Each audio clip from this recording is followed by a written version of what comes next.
give you some basic tips on how to make your presentations to be a public speaker online, specifically on Zoom.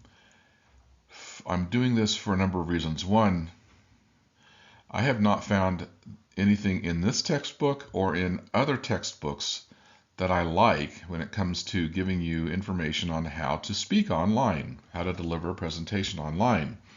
I want to solve that by simply giving you some feedback based on my 4 years of teaching this course fully online and a little bit about what works. And I will mention to you that I try to follow these very same guidelines in my video lessons. So a lot of my video lessons show me, like you can see me here, I'm in the corner of your screen, show me presenting or speaking to you as part of the lesson. I do that for 2 reasons. One, I think it does help create a more human feel to the information I'm providing.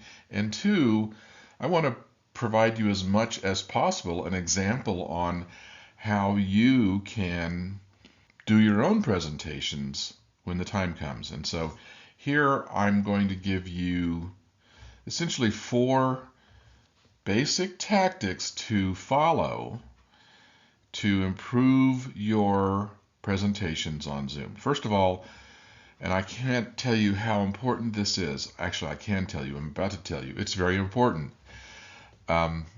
So specifically, when you're speaking on Zoom, you need to have prepared and rehearsed by using a camera and a mic and recording it and then playing it back and watching it. Now, this is painful. It's hard to do for a lot of people because we don't like to watch ourselves, we don't like to listen to ourselves, and this is just all of that rolled into one.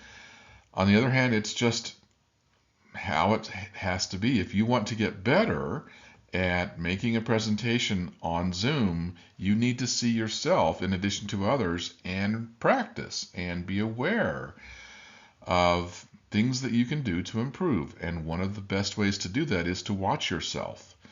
So get over your embarrassment or your awkwardness or whatever it is that is you find difficult and do that.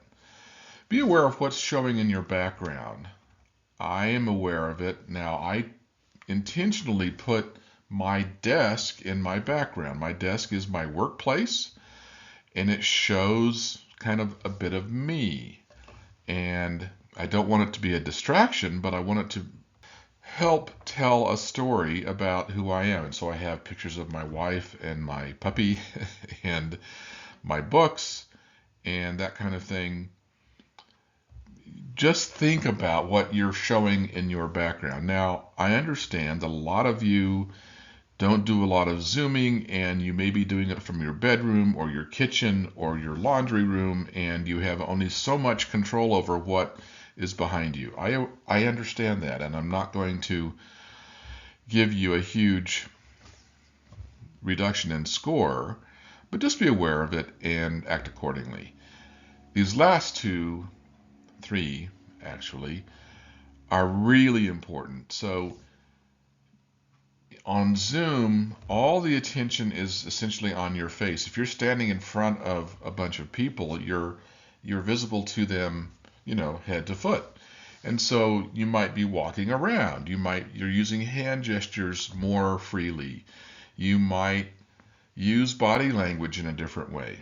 Although some textbooks recommend that you stand and show your entire body for these presentations, I'm not convinced that's the right way to go. I think this sort of level where you're showing, the top third of yourself with a focus on your face makes it just a little more intimate and I think more effective. So 2 things here then, since we're going to be all watching you. One, a lot of you are gamers and have spent time online and you like to have the headphones on. That's fine, but not really. It just looks funny. And it probably isn't appropriate for this kind of presentation. I encourage you, I sort of plead with you to learn how to present without headphones and figure out how to work the audio so you can hear yourself, so there's not feedback or bounce back or echo, and take the headphones away. Secondly, you need to learn to make eye contact with your audience, and the only way to do that on Zoom is by looking into the camera. I talk about this over and over again, but this is one of the more powerful, simple techniques to create engagement with your audience virtually by paying attention to your camera. You don't have to stare at your camera the whole time. You can have notes that you look down at. If you look at great speeches, almost all of them are looking at notes at one time or another. Either they're using notes where they don't make it obvious that they are, there's a teleprompter in front of them, or they look down from time to time and then back up at their audience. Either way is fine. Finally, the use of your voice in this kind of a setting is far more important than it is even if you are presenting live standing in front of people, because it's so much of what is being experienced by your audience. Again, if you are presenting standing in front of people, you might have presentation aids. We're going to talk about presentation aids later in the class, and there will be one final presentation where you use those, but you might have other things that you can rely on. For Zoom, your voice becomes a significantly higher percentage of the quality of the presentation. And so if you write out your speech like a paper and then just read it like a paper, it's not engaging with your audience. And many of my students address their anxiety for presenting by having everything written and then just reading it. It may reduce your anxiety, but it increases the anxiety of your audience.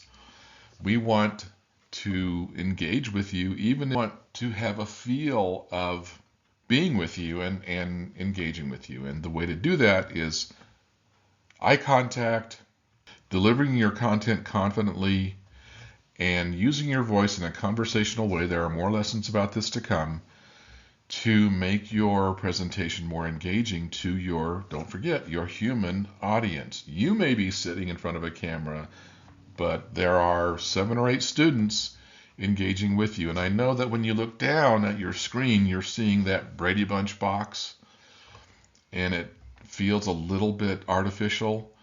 These are still real people, and you need to be a real person too.